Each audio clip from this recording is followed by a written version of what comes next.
Good morning, good afternoon, and good evening. This is Lynch Muscut and welcome back again here on our channel. So guys, alam kong ilang araw po kayo naghihintay for this pero humihingi po ako ng pasensya kung bakit late ko po to na-upload at kung bakit nga ba talaga sobrang busy po talaga sa school, lalo na puro finals po kami ngayon. Puro finals. Actually finals po talaga namin ngayon sa school. Nandiyan yung gumagawa kami ng video through examination. Yan, syempre lahat ng exam natin ngayon puro pa video type. Isang ganap na vlogger ang lolo mo. But anyway, maraming salamat pa rin po sa mahabang pasensya ng paghihintay ninyo. At upang bigyang daan po ang part 19 ay narito na po ang pinakahihintay ninyo.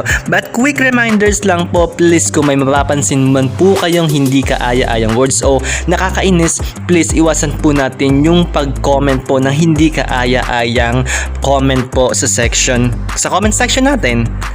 But before we read and hear the part 19 of Harrison, don't forget to click the subscribe button and turn on the notification bell para naman always update ka sa mga nangyayari sa channel na ito. Samahan mo rin ng pag-hit ng like button.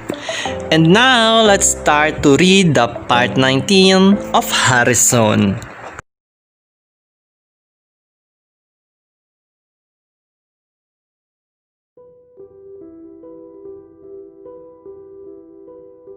Harrison, Part 19.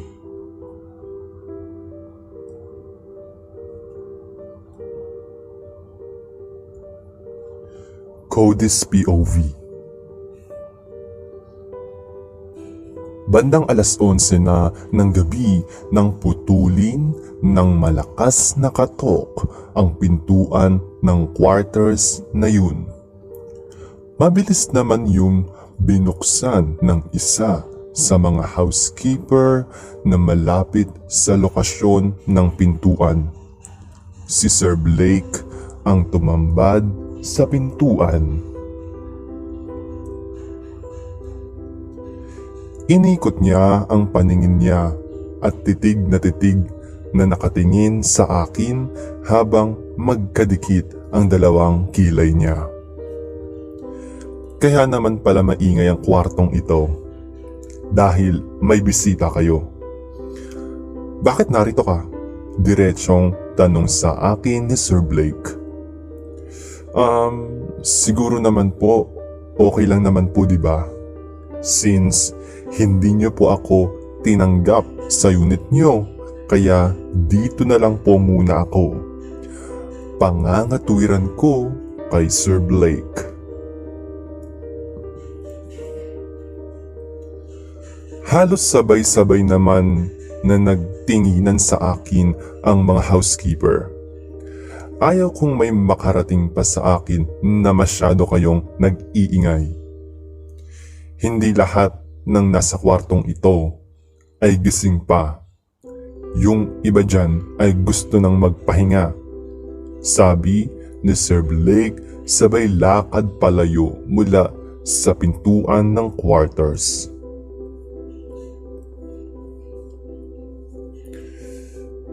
Bakit ganun sa'yo si Sir Blake? Akala ko ba okay na kayo nun?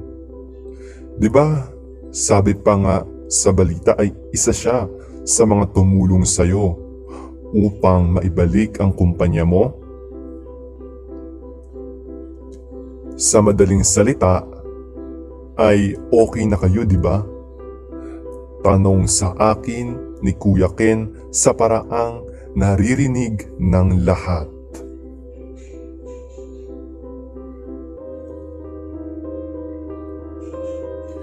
Ibubuka ko pa lang ang bibig ko upang magsalita pero kinagulat ko ang biglang pagsabat ng isang lalaki na kanina ko pa napapansin o yung lalaking sinasabi ko na tahimik. Baka naman kasi feeling close lang sila sa bat ng baklang tahimik kanina. Tumayo naman si Kuya Ken at saka nagsalita. May problema ka ba, Candy? Tanong ni Kuya Ken dito. Doon ko lang nalaman ang pangalan niya na siya pala si Candy. Wala naman. Masyado lang kasing feelingera yung isa dyan. Kaya himbis na magpapahinga na ako ngayon, ay hindi ko magawa dahil gising na gising pa ang tenga ko sa ingay ninyo. Sabi ng baklang si Candy.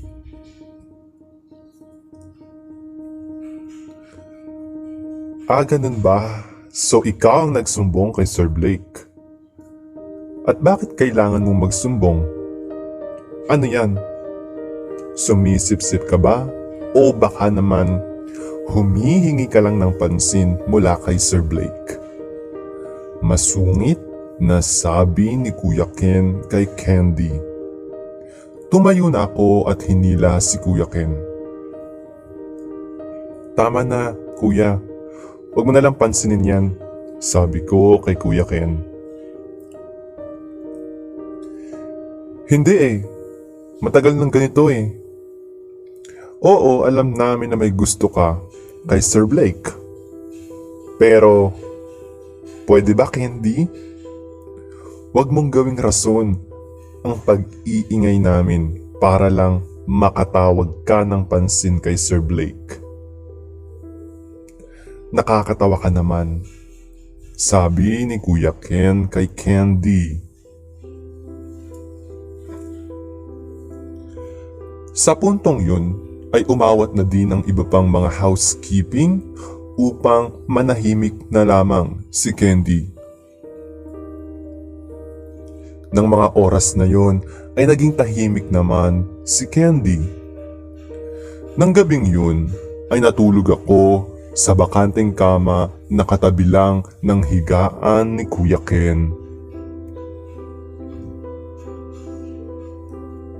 Kinabukasan, habang nasa trabaho ang buong team ng housekeeping, ay naisipan kong maglibot-libot sa loob ng hotel.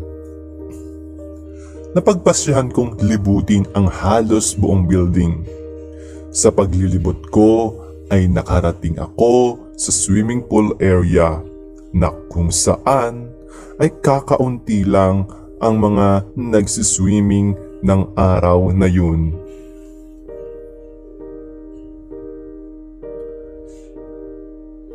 Naupo ako sa isang upuan habang tinitingnan at pinapanood ang mga taong lumalangoy sa kulay asul na tubig. Maya-maya pa, habang busy ako sa pagpindot ko ng cellphone ko, ay isang pamilyar na boses ang tumawag sa pangalan ko.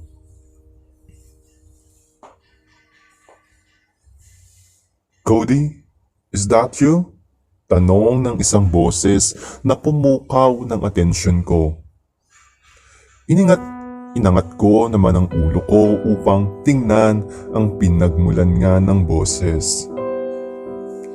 At walang iba kundi si Sir Logan ang nalingunan ko. Sir, kayo po pala, nakangiti kong sabi. Kailan ka pa narito? Tanong nito sa akin. Kagabi lang po, sir. Nakita nga po kita kagabi sa waiting area Sabi ko. Bakit hindi mo ko tinawag? Sabi nito sa akin. Tanging kibit balikat lang ang naisagot ko.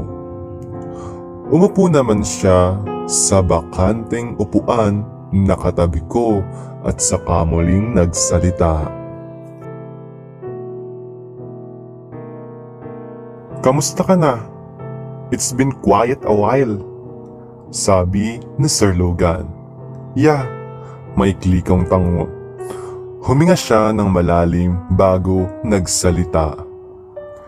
So bakit ka nga pala napunta dito? Siguro dahil kay Sir Blake, no? Tanong niya habang nagtataas baba ang dalawang kilay niya na parabang ng aasar. Ano naman po ang ibig mong sabihin dyan? Tanong ko kay Sir Logan sa nakangiting paraan. Alam ko na ang tungkol sa buhay mo. At isa si Sir Blake sa mga tumulong sa iyo, di ba? At imposibleng sabi niya na agad kong pinutol sa paraan ng pagtawa. Magkaibigan lang kami, maikli kong sabi. Friends? Okay, friends, sabi niya. Saglit na katahimikan ang bumalot sa pagitan namin ni Sir Logan. Maya-maya pa ay muli itong nagsalita. So, pwede ka mamaya? Tanong sa akin ni Sir Logan. Pwede saan? Balik na tanong ko sa kanya. Yayayain sana kita for dinner, sabi niya, sabay kamot sa ulo niya. Akmang magsasalita pa sana ako nang biglang tawagin naman ako ni Kuya Ken mula sa likod namin ni Sir Logan.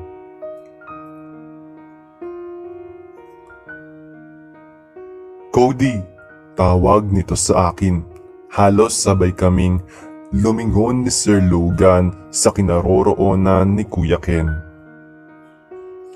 Ay, may kausap ka pala, sabi niya, sabay angat ng dalawang balikat niya. Okay lang po, bakit po? Tanong ko. Sige, mamaya na lang, after ng trabaho ko, usap tayo, sabi niya, sabay talikod.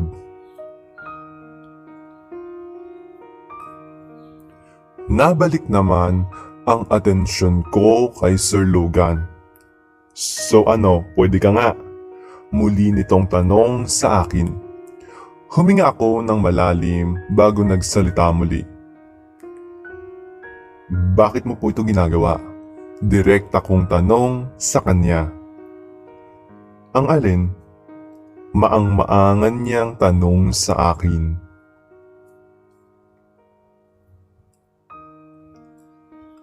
Itong pagyayaya mo sa akin, sabi ko.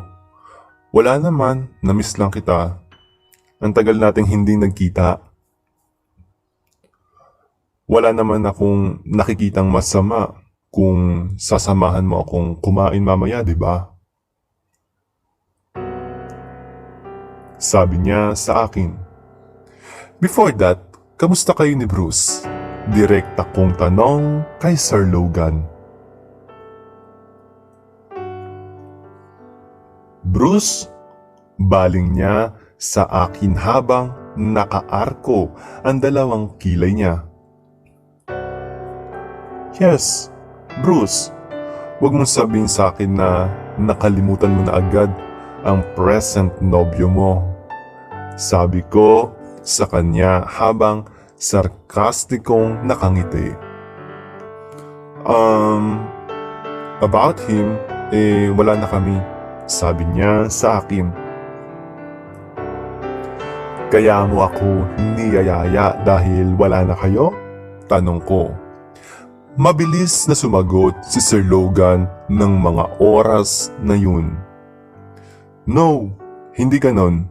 I just want to talk you over the dinner. Mabilis niyang sabi. Kung gusto mo lang din pala akong makausap, bakit hindi na lang dito? Total naman, parang hindi ka naman po busy sa trabaho mo at this moment. Sabi ko.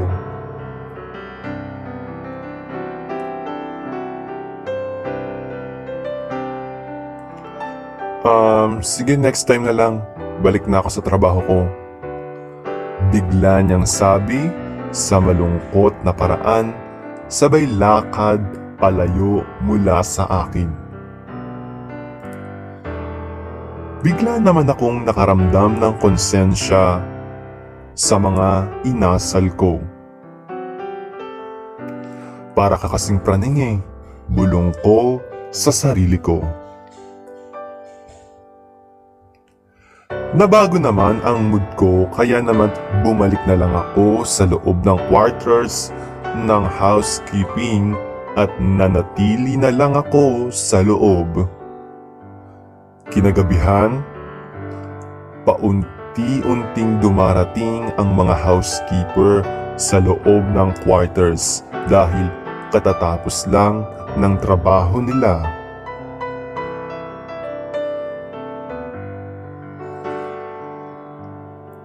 Nang makapasok na ang lahat ay biglang nagsalita si Kuya Ken sa akin. "Cody, tara labas tayo. Punta tayo sa mall." Biglang sabi sa akin ni Kuya Ken. "Ha? Sino naman po ang kasama natin?" Tanong ko. "Tayong lahat na nasa loob ng quarters na to." Biglang sabi ni Kuya Ken.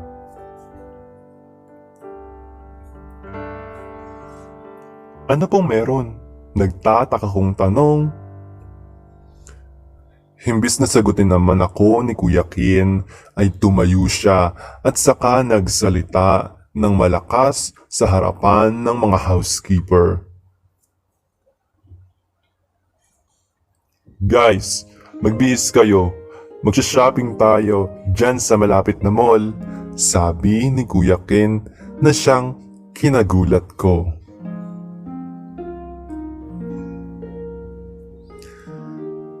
"Ano po bang meron?"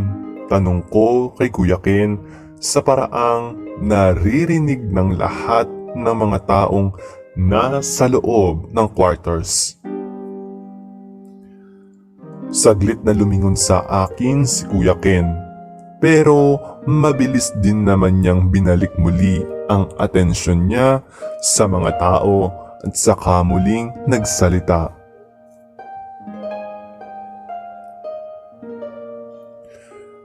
"Huwag kayang mag-alala. Wala kayong gagastusin. Nais ko lang na ibahagi sa inyo ang perang binigay sa akin ni Atty. Calvin." Paliwanag ni Kuya Ken sa harap ng mga housekeeper. Doon ko naalalang binigyan nga pala siya ni Kuya Calvin ng pera bago ako tuluyang iwanan nito kay Kuya Ken.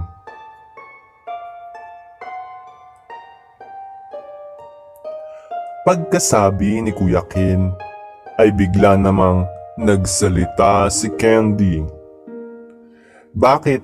Magkano bang binigay ng attorney na yan? Sa tingin mo ba ay sapat yan para mailibre mo kami?" Taas kilay na tanong ni Candy kay Kuya Ken. "Bakit? Gaano ba karaming pera ang gusto mong gamitin para sa libreng shopping?"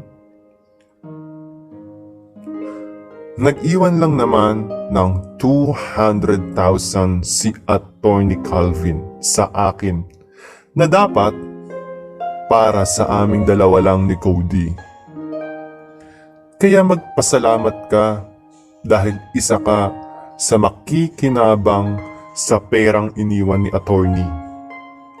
Masungit na sabi ni Kuya Ken kay Candy sa pasigaw na paraan.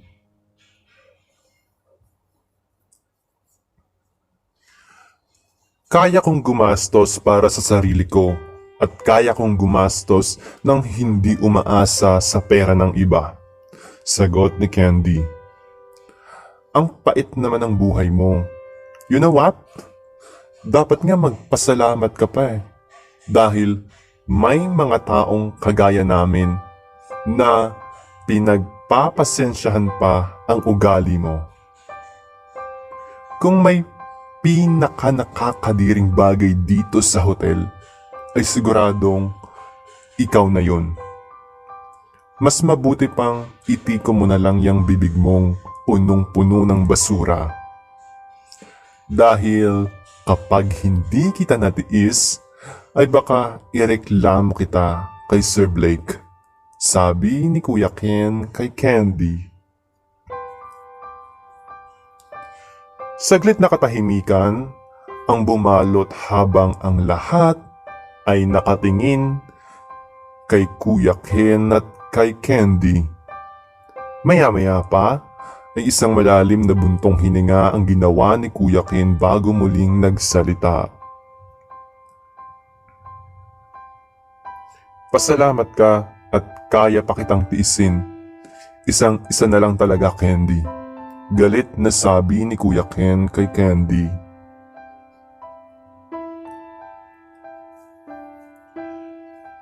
Okay guys, sige na, magbihis na kayo. Para naman mahaba-haba pa ang maigugol natin sa pag-shopping. Baling ni Kuya Ken sa mga kasamahan niya. Makalipas ang ilang minuto, kasalukuyan na kaming naglalakad palabas ng mga housekeeper sa main entrance ng hotel nang matanaw ko mula sa di kalayuan si Sir Blake na kasalukuyang nakatingin sa amin.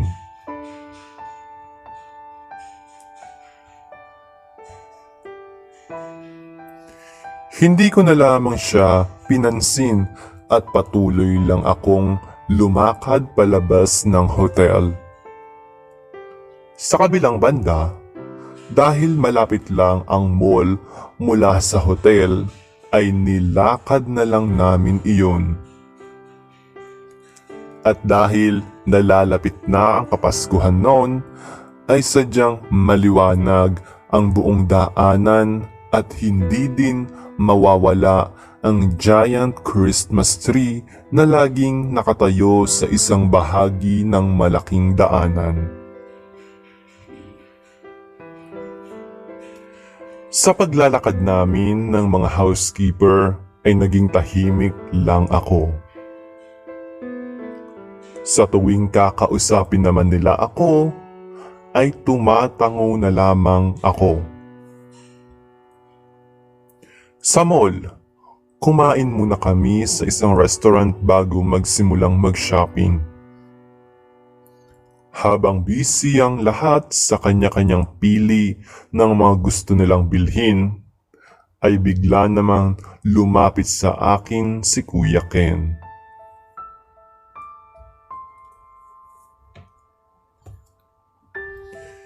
Hoy, parang kanina ka patahimik ka. May problema ba? Tanong nito sa akin sa pabulong na paraan. Wala naman po, may mga bagay lang po ako na iniisip.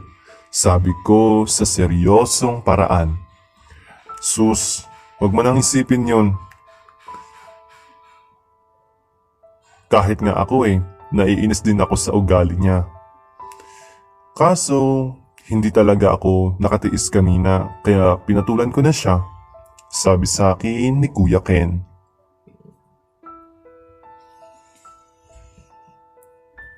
Hindi naman po si Candy ang iniisip ko. Sagot ko. Kung ganon, sino ba? Isang malalim na hininga ang pinakawalan ko bago ako muling nagsalita. Si Sir Logan po, maikli kong sabi. At ano naman ang tungkol kay Sir Logan? Tanong niya sa akin. Wait, naalala ko lang po.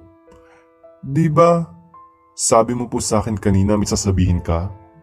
Tanong ko kay Kuya Ken. Oo nga, at ito nga sana ang sasabihin ko sa iyo. Yung tungkol sa paglabas natin kasama ang buong housekeeping. Paliwanag sa akin ni Kuya Ken.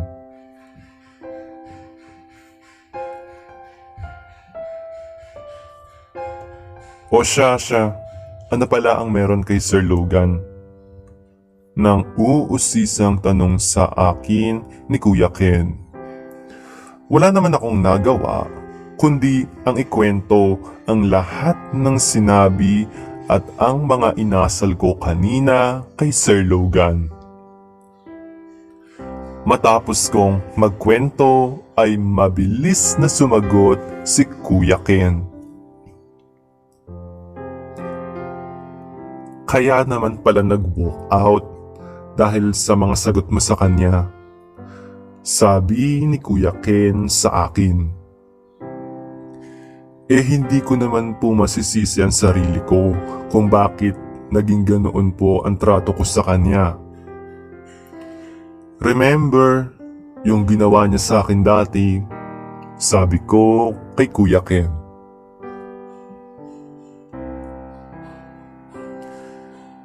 Pero di ba, naging mabait naman siya sa'yo dati. Noong bago ka pa lang, dito, siya ang bumili ng mga damit mo. Malay mo, binahal ka talaga niya.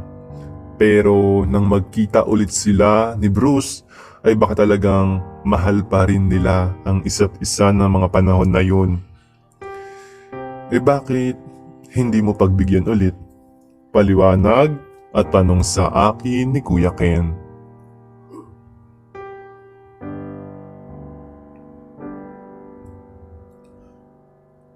Sus, kuya naman. Hindi na no, kung friends okay pa, pero kung relasyon, hindi na siguro. Katwiran ko kay Kuya Ken. Kung gano'n naman pala, di kausapin mo siya ng maayos. Para naman alam niya kung saan siya lulugar sa pagitan niyong dalawa. Paliwanag sa akin ni Kuya Ken.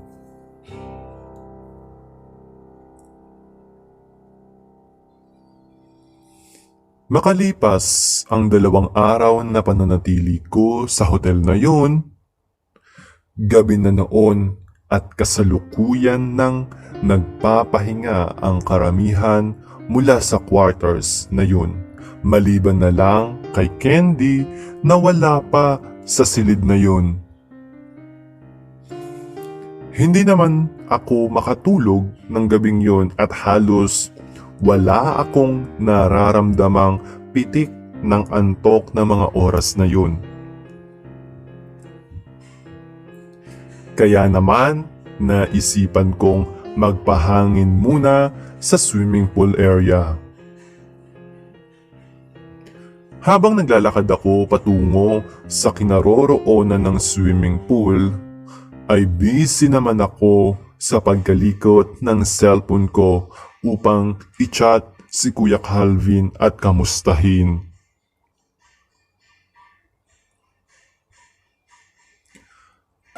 Makalipas ang ilan pang minuto nang marating ko ang pintuan patungo sa swimming pool, ay naabutan kong masayang nag-uusap si Sir Blake at si Candy. Kasalukuyan silang nakatalikod mula sa pintuan na pinasukan ko. Kaya naman, hindi nila ako agad napansin. Nakalubog din sa swimming pool ang mga paa nila habang masayang nag-uusap at mayroon ding mga pagkain sa pagitan nila na kapwa nilang pinagsasaluhan.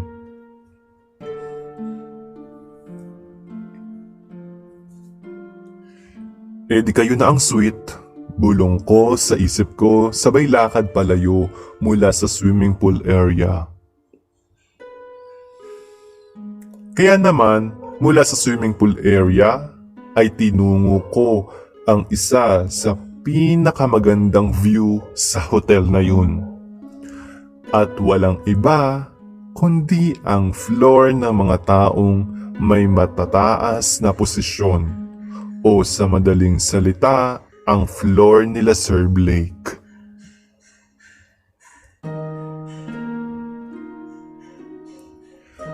Sa loob ng mahabang panahon na nawala ako sa hotel na yun, ay halos walang pinagbago ang magandang tanawin mula doon. Buhay na buhay pa rin ang mga luntiang indoor plant na nakapalibot sa buong floor na yun. Sa paglilibot ko ay narating ko ang isang upuan na unang beses kong inupuan kung saan ko unang beses na nakilala si Sir Logan. Masugid kong tinanaw ang magandang view mula sa mataas na bahagi ng hotel na yun. Maliwanag ang kalangitan ng gabing yun dahil sa mga bituin. Sabayan pa ng mga nagliliwanag na ilaw mula sa ibabang bahagi ng hotel building.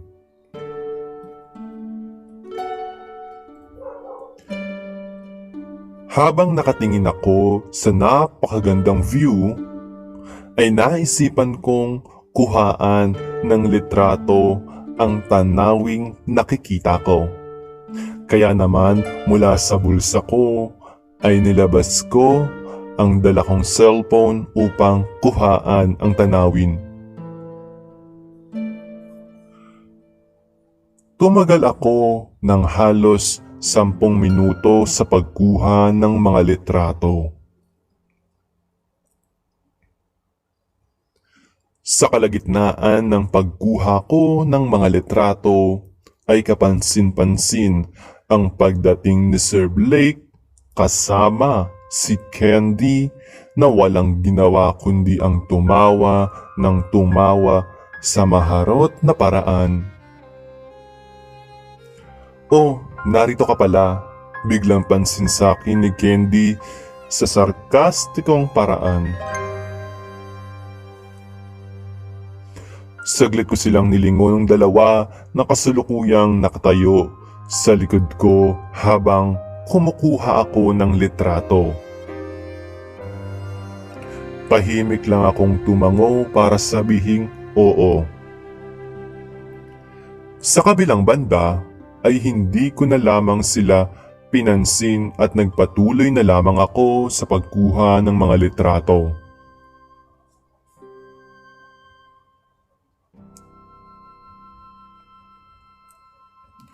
Maya-maya pa ay naupo silang dalawa sa bandang dulo ng mahabang upuan na kinauupuan ko din. Masaya silang nagtatawanan habang nagkakwentuhan. Tumagal pa ng ilang minuto ang pagkuha ko ng mga larawan. Maya-maya pa ay narinig kong nagpaparinig na si Candy.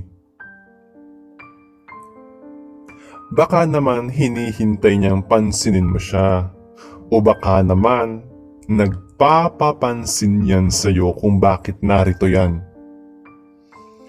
Natatawang sabi ni Candy kay Sir Blake. Nakaramdam naman ako ng inis ng mga sandaling yun.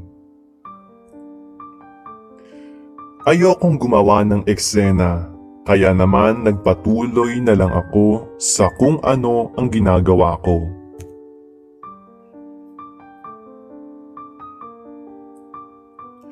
Makalipas ang 3 minuto ay isang boses ang narinig ko mula sa likod ko. "Ito ang gamitin mo.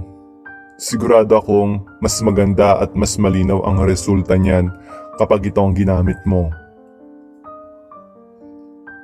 Malakas na sabi ng lalaki mula sa likod ko, dahilan para marinig ng dalawa.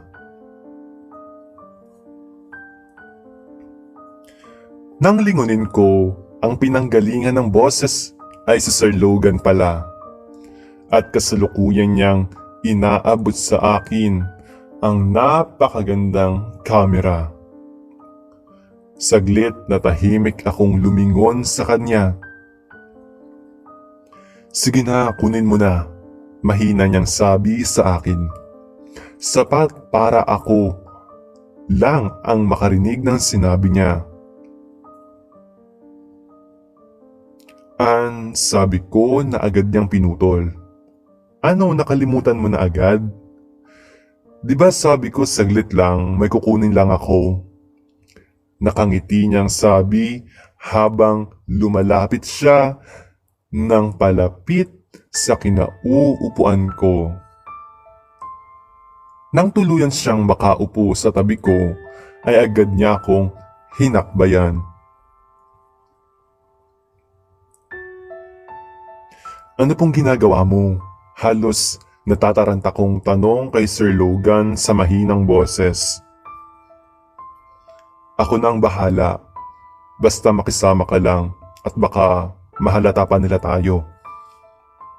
Mahina niyang sabi sa nanggigigil na paraan. Ano ba kasi to? Mahina ko pa rin na tanong.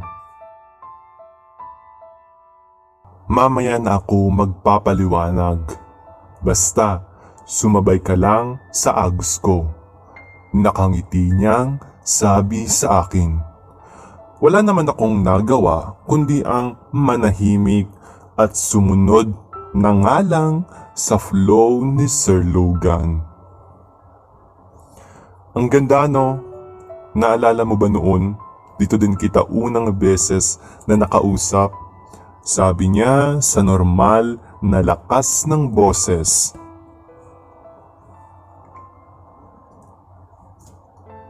Tahimik naman akong tumango. Kumilos naman muli si Sir Logan at muli niyang inabot sa akin ang camera na hawak niya. Sige na, mag-picture ka para makakuha ka ng pang-IG mo dyan, sabi niya sa akin. Hindi naman po ako mahilig mag-post ng mga pictures sa social media. Kumukuha lang po ako ng litrato para remembrance na din, paliwanag ko kay Sir Logan. Remembrance from what? Tanong niya sa akin. Huminga naman ako ng malalim bago nagsalita. Maganda kasi ang view mula dito. Maganda siyang kuhaan ng picture. At isa pa, hindi naman natin alam kung hanggang kailan magiging maganda ang view na yan. Malay mo, bukas, sa isang araw o di kaya ay sa makalawa ay hindi na ganyan ang itsura niyan. Minsan kasi sir, nagbabago talaga ang isang bagay. Katulad na lamang ng okay kayo ngayon, tapos kinabukasan hindi pala kayo okay. Paliwanag ko kay Sir Logan. Kung sa bagay, may point ka naman, tanging nausal nito. Hindi ko man tingnan ang kinaroroonan ni Sir Blake at ni Candy ay alam kong nakatingin sila sa amin. Siya nga pala, yung usapan natin bukas ha, dinner tayo, nakangiti niyang sabi sa akin. Tumango naman ako. Muli niyang inabot sa akin ang camera na kanina pa niya inaabot sa akin. Itutuloy.